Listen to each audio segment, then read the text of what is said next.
جاهزين لعزومات رمضان ولا لسه؟ طيب لو ما كنتيش جاهزة احفظي الفيديو عندك علشان خاطر هنعمل طريقة مختلفة جدا للكفتة، وكمان هنعمل الرز المصري اللي هو العادي بخلطة ممتازة. بصي يعني هتدمنيها من الاخر.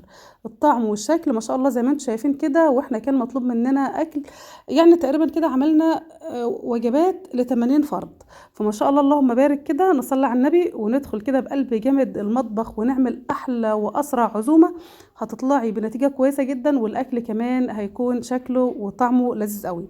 اول حاجة بنبدأ ان احنا نجهزها هي الكفتة، بما ان هي الحاجة الوحيدة اللي بتعوز تتبل، فهنتبلها بطريقة سهلة وبسيطة. طبعا زي ما انتم شايفين كده انا جهزت التوابل والبهارات اللي هنبدأ ان احنا نضيفها واحدة واحدة على الكفتة، وهنعرفها واحنا بنشتغل. انا معايا ما شاء الله 8 كيلو ونص لحمة مفرومة. تمام. واللحمه يا جماعه انا فرماها وشين عند الجزار علشان خاطر الكفته بتاعتنا تكون ناعمه وممتازه جدا. وطبعا انا بوزن اللحمه اتنينات، يعني كل 2 كيلو لوحدهم. خلاص هبدأ بقى ان انا افضل اللحمه كلها بالشكل ده، ما شاء الله فيها نسبه دهن كويسه علشان خاطر الكفته تكون طعمها مظبوط. ال7 كيلو هحط عليهم نص كيلو من البقسماط المطحون، اللي هو بقسماط التحمير يعني. بصوا بصراحة بيفرق جدا في الكفتة، ولو حابة تزودي شوية عن نص كيلو زودي، بترمي معاكي كمية برضو كويسة. وحابة اقولك حاجة كمان، البيض من الحاجات الممتازة قوي اللي هتضيفيها مع البقسماط على الكفتة، هتخليها متماسكة وكمان هشة كده ومش مكتومة من جوه. انا ضفت عليهم 3 بيضات. وهبدأ بقى ان انا اضيف يعني تقريبا كده معلقة صغيرة مليانة من الثوم المهروس. وده فلفل احمر فرماه في الكبة مفروم ناعم زي ما حضراتكم شايفين. يعني على كمية اللحمة اللي قدامنا ضفت عليها كده ربع كيلو من الفلفل الاحمر. بعد كده هبدأ ان انا اضيف حزمة شبت على كزبرة على بقدونس مقطعاهم برضو صغير بالشكل ده. وتعالي بقى ضيفي كده معلقتين كبار ونص من خلطة الكفتة دي بنجيبها من عند العطار. وهضيف يعني نص معلقة صغيرة من القرفة. وكمان معايا معلقة صغيرة من الشطة البودر، طبعا هي بتدي نسبة حرارة بسيطة جدا. والفلفل الأحمر اللي أنا ضفته اللي هو الفلفل الأحمر الحلو يعني مش حراق. بعد كده ضفت معلقة كبيرة من الفلفل الأسود. وهضيف معلقة كبيرة من الكزبرة المطحونة. وهضيف معلقة صغيرة من ال7 بهارات اللي هي البهارات المشكلة طبعا. ومعلقة صغيرة من البابريكا. ما شاء الله زي ما انتم شايفين كده شوية توابل مخلية، بصوا الريحة تحفة. نبدأ بقى ان احنا نضيف على ال7 كيلو كيلو ونص من البصل، ممكن تزودي البصل زي ما تحبي.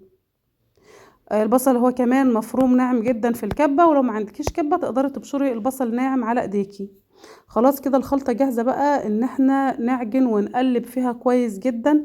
بس اهم حاجة نظبط الملح، وكل كيلو بياخد معلقة ملح ممسوحة. خلاص هبدأ بقى ان انا اجهز كده واعجن بقى الخلطة بتاعتنا عجن كويس جدا لحد ما المكونات كلها تختلط وتندمج مع بعض، والخليط يكون ناعم معانا. ما تنسيش تشتركي في صفحتنا لو بتشوفينا لأول مرة، وكمان قولي رأيك في الكومنتات والتاني مرة بقول لكم كل سنة وانتم طيبين. بتبسط جدا جدا من كومنتاتكم، وربنا يبارك فيكم يا رب. هنا بقى ما شاء الله بصوا اللحمة كانت اتعجنت هي وكل المكونات ونعمت معانا. نغطي عليها بقى ونسيبها كده ساعتين 3. وبعد كده جاهزين بقى ان احنا نعمل الرز. الحلة دي اخدت معايا 5 كيلو من الرز، غسلتهم وصفيتهم من المية. وحطيت حلة على النار، وفيها كده تقريبا نص كوباية من الزيت ونص كوباية من السمنة. وبفضل الله بشتغل دايما بسمنة بلدي علشان خاطر الاكل يطلع ممتاز.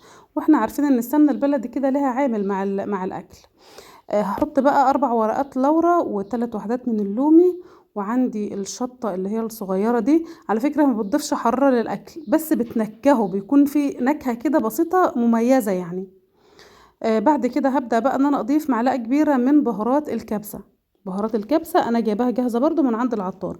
بس اهم حاجة علشان خاطر الاكل بتاعك يطلع طعمه كويس، ما تزوديش توابل قوي. وكمان استخدمي التوابل بتاعتك من عند عطار نضيف والحاجة بتاعته مجرورة، يعني بيبيع على طول، فبالتالي بيجيب حاجات جديدة اول باول، فبتكون ريحتها لسه فيها. بعد كده هبدأ ان انا اضيف بشر جزرتين كبار.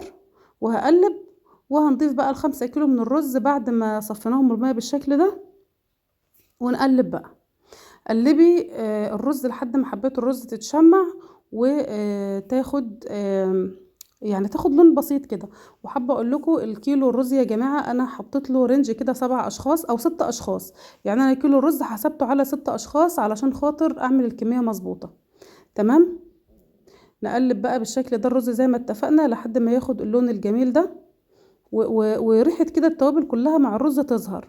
جاهزين بقى ان احنا نضيف الميه السخنه، ومهم جدا جدا في الرز المصري اللي هيتعمل بالطريقه ديت انك تضيفي ميه سخنه. هتسرع ان هو يستوي بسرعه، وكمان ما يعجنش معاكي. طيب علشان خاطر بقى كمية الرز الكبيرة دي تطلع معانا مظبوطة، بصراحة طبعا أنا عملت حلتين رز كمان، فقسمتهم في حلل مختلفة علشان خاطر ما ينفعش أحط ال 12 كيلو رز أو ال 10 كيلو رز اللي أنا هطبخهم في حلة واحدة. بالنسبة لي أنا هيكون الموضوع صعب عليا، يعني ممكن الرز يتعجن مني.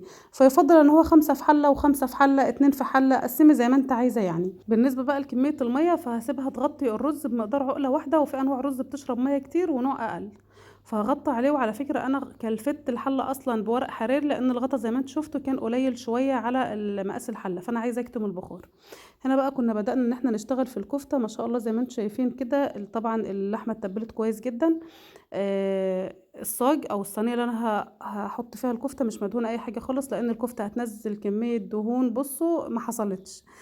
كمان فرمة حبايتين طماطم مع حبايتين بصل وحط عليهم شوية زيت، ومبهراهم بقى بهارات كفتة وملح. وببل ايديا في المية دي وبصبع على طول. هنا خلاص عملنا الصينيتين الكبار دول، وكان في صينيتين كمان مدورين، قلت بقى اما انزل اولع الفرن علشان خاطر نسوي الكفتة. في الوقت ده كان الرز ما شاء الله استوى، وطفيت عليه النار علشان خاطر يهدى بقى شوية على ما نيجي ايه نغرف الاكل. الفرن انا ولعته من فوق ومن تحت سخن كويس جدا. حطيت الصواني بتاعتنا بالشكل اللي انتوا شايفينه ده. يعني بصوا هبدأ ان انا اهدي شوية بقى من الجوانب. وطبعا متابعه ومن وقت للتاني بقلب في السيجان واضيرها الناحيه دي شويه والناحيه دي شويه علشان خاطر الكفته كلها تستوي مظبوط. وما شاء الله بصوا لونها عامل ازاي وريحتها والله يا جماعه بجد تحفه وطعمها خطير. وزي ما اتفقنا طبعا اليوم اللي بيكون طالع عندي اوردرات انا بعمل لنا من نفس الاكل علشان خاطر ما ارجعش بعد شويه اقول طب هنطبخ لنا ايه. شفتوا الجمال عامل ازاي والكفته. حط لايك بقى للكفته دي والله بجد بصوا ريحتها تحفه. تعالوا بقى اما اوريكم احنا غرفنا الطباق ازاي. بصراحه كنت مربوكه شويه وعايزه انجز علشان خاطر اطلع الاكل في الميعاد المظبوط. فانا غرفت الطباق بالشكل ده. الطبق كان فيه كميه كويسه جدا من الرز، وفي صباعين ونص من الكفته، والكفته على فكره حجمها كويس. وفي اطباق حطيت فيها مخلل، وفي اطباق حطيت فيها سلطه الطحينه بالشكل اللي حضراتكم شايفينه ده. وما شاء الله اللهم بارك يعني بفضل الله بحاول على قد ما اقدر ان الشغل بتاعي يكون نظيف، على يعني حتى اللي ياكله كده يحس بطعمه بكل حاجة فيه. وبعمله طبعا الحمد لله بكل حب. فبألف هنا وشفا، وربنا يتقبل من اللي عملت الوجبات دي، ربنا يجعله في ميزان حسناتها يا رب.